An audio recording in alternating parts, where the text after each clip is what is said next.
ప్రపంచ వార్తల సమాహారం వరల్డ్ న్యూస్ ఇప్పుడు చూద్దాం.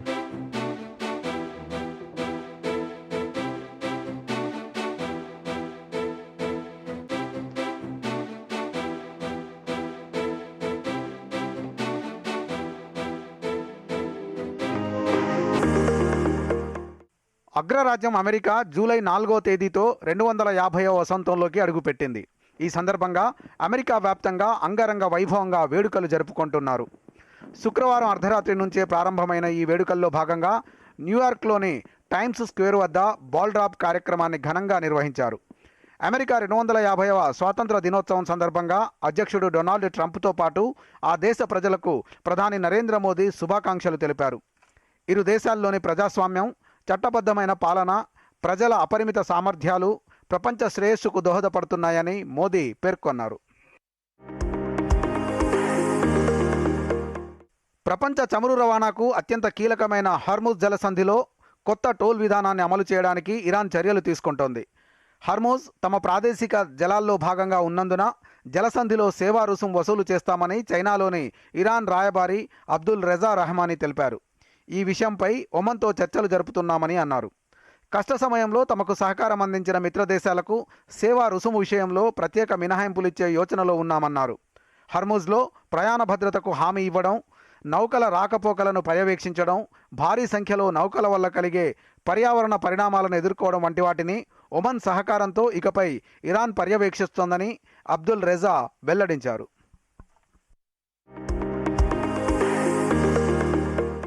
బలూచిస్తాన్లోని జివానీలో గల పాకిస్తాన్ కోస్ట్ గార్డ్ శిబిరంపై బలోచ్ లిబరేషన్ ఆర్మీ ఆత్మాహుతి దాడి చేసింది.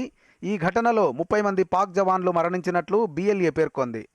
తమ ఫైటర్స్ శిబిరంలోకి చొరబడి ఆత్మాహుతి దాడికి పాల్పడ్డారని బిఎల్ఏ ప్రతినిధి మీడియాకు తెలిపారు. అయితే ఈ దాడి మృతులకు సంబంధించి పాకిస్తాన్ నుంచి ఎటువంటి అధికారిక ప్రకటన వెలువడలేదు. తమకు స్వయం ప్రతిపత్తి కల్పించాలని, తమ ప్రాంతంలోని సహజ వనరులపై తమకే నియంత్రణ ఉండాలని బలూచిస్తాన్ ప్రావిన్స్లోని వేర్పాటువాద గ్రూపు బిఎల్ఏ దశాబ్దాలుగా డిమాండ్ చేస్తోంది. ఈ నేపథ్యంలో పాక్ లక్ష్యంగా దాడులు చేస్తోంది. ఇరాన్ దివంగత సుప్రీం నేత ఆయతుల్లా అలీ ఖమేనీ అంత్యక్రియల కార్యక్రమాలు శుక్రవారం ప్రారంభమయ్యాయి. ఆయన భౌతిక కాయాన్ని రాజధాని టెహ్రాన్లోని గ్రాండ్ మొసల్లా మసీద్లో ఉంచారు. దేశ విదేశీ ప్రతినిధులు, అధికారులు ఆయన భౌతిక కాయానికి శ్రద్ధాంజలి ఘటించారు. భారత్ తరపున బీహార్ గవర్నర్ సయ్యద్ అతా హస్నైన్, విదేశాంగ శాఖ సహాయ మంత్రి పబిత్రా మార్గరిటా నివాళులర్పించారు. ఖమేనీ శవపేటిక పక్కన ఆయనతో పాటు చనిపోయిన కుటుంబ సభ్యుల భౌతిక కాయాలను ఉంచారు. ఇరాన్తో పాటు ఇరాక్లోని 5 నగరాల్లో 7 రోజుల పాటు ఈ అంత్యక్రియలు జరగనున్నాయి. ఖమేనీ పార్థివ దేహాన్ని ఆయన సొంత పట్టణం ఇరాన్లోని మషహద్లో ఈ నెల 9న ఖననం చేయనున్నారు. మాలి ఉత్తర ప్రాంతంలోని గావో, సెవారేలతో సహా పలు పట్టణాలపై తిరుగుబాటుదారులు దాడులు కొనసాగుతున్నాయి. అనఫిస్ను స్వాధీనం చేసుకోవడానికి దాడులు చేపట్టామని వేర్పాటువాద గ్రూపు అజావాద్ లిబరేషన్ ఫ్రంట్ ప్రతినిధి మొహమ్మద్ ఎల్మలౌద్ రమదాన్ పేర్కొన్నారు. అల్-ఖైదా, ఇస్లామిక్ స్టేట్ గ్రూపులతో అనుబంధం ఉన్న తీవ్రవాదుల తిరుగుబాట్లను గత కొంతకాలంగా మాలి ఎదుర్కొంటోంది. ఉత్తర మాలిలో స్వతంత్ర రాష్ట్రాన్ని ఏర్పాటు చేయడం కోసం వేర్పాటువాదులు కొన్నేళ్లుగా పోరాడుతున్నారు. మాలితో పాటు పొరుగు దేశాలైన నైజర్, బుర్కినాఫాసో దేశాల్లో కూడా సైనిక తిరుగుబాట్లు కొనసాగుతున్నాయి. రష్యాలో రెండో పెద్ద నగరమైన సెయింట్ పీటర్స్బర్గ్ శివార్లలోని చమురు కేంద్రంపై యుక్రెయిన్ శనివారం డ్రోన్లతో దాడి చేసింది. నగరంలోని గగనతల రక్షణ వ్యవస్థలు 72 యుక్రెయిన్ డ్రోన్లను కూల్చివేశాయని మాస్కో వర్గాలు తెలిపాయి.